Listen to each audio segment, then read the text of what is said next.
मिनिस्ट्रियों के अंदर और मिशनों के अंदर से निकले। कुछ तो रुलकुस की मुखालफत करती है।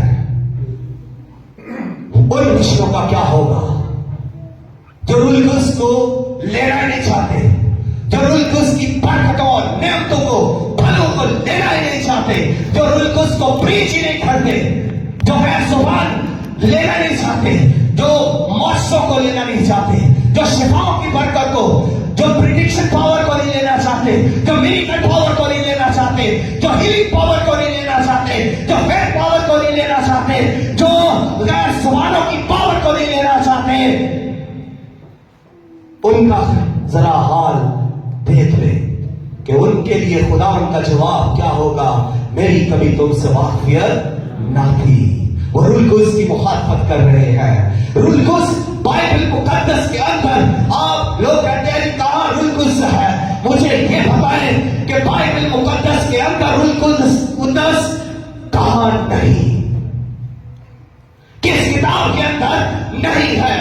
हर लफ्ज जो बाइबल में लिखा गया है ये रुलकुस की ही तहरीक है, ये लिखवाया गया रुलकुस की मदद से। तो फिर लोग क्या कह रहे हैं, कहां रुलकुस है, किस पर, कहां पर। रुलकुस जरूरी है, मेरे लिए जरूरी है, आपके लिए जरूरी है, हम सबके लिए।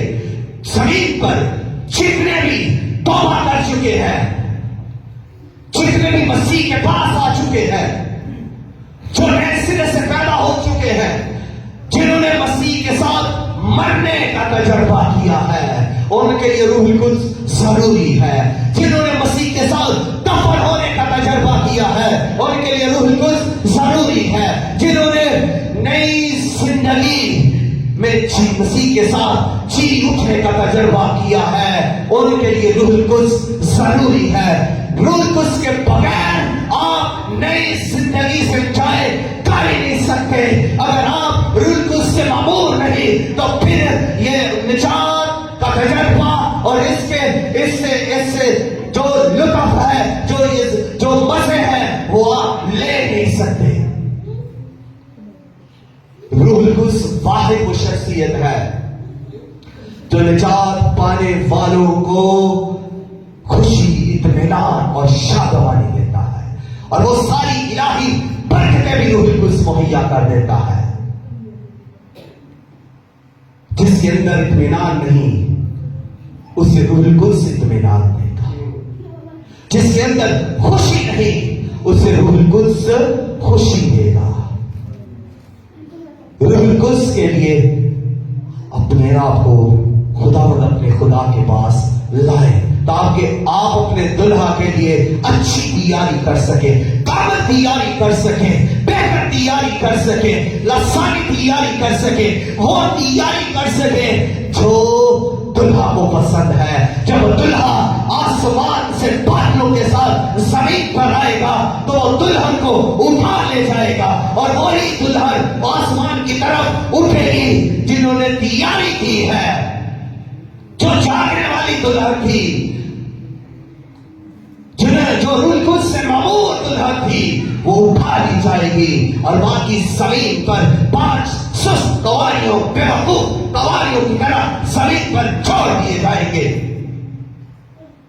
और फिर वो 7 साल दूसरों के साथ दुख उठाएंगे।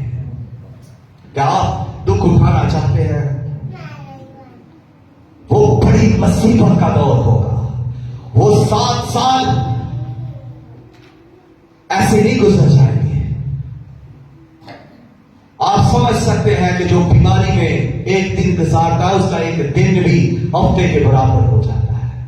ये 7 साल जिनको बड़ी मुसीबत का दौर कहा गया है, तो आप सोच लें कि कितनी बड़ी मुसीबत होगी। 666 वाले उठ खड़े होंगे, मोहरें लगी जाएगी, ठप्पे लगाए जाएंगे, आपको घसीटा जाएगा, कत्ल किया जाएगा, मारा कूटा जाएगा। जो पीछे रह गए हैं बड़ी तकलीफ उठाएंगे।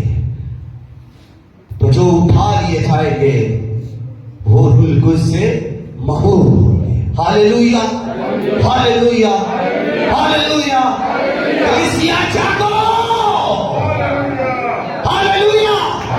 आवाज आनी चाहिए आपकी, हालेलुया।